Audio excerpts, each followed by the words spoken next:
Hello friends, I hope you are doing great.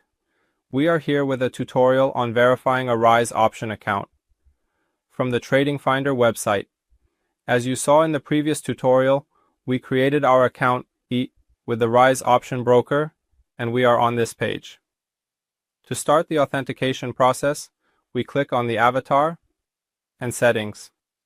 In this section, as you can see, the verification option is displayed for us. We click on the verification option. We click again on the start verification option. In this section, we need to enter the mobile phone number and date of birth.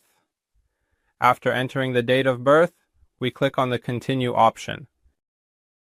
In the next step, we select the type of document we wish to upload, choosing from a passport, ID card, or driver's license. After selecting the type of document, we click on the continue option. On this page, we need to upload the front and back images of the document. This image must be a maximum of 1 megabyte, and we can use PDF, PNG, and JPG formats.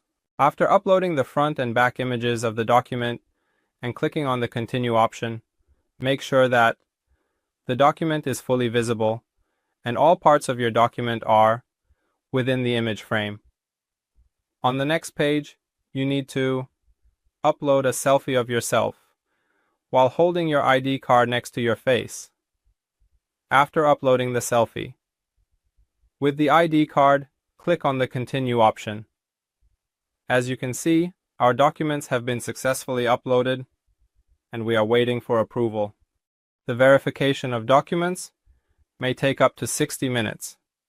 Well, as you can see, after about 24 hours, our identity verification process was successfully completed, and you can start using all parts of the site. In the upcoming tutorials, we will be with you on the deposit sections and videos, wishing you success and profitability.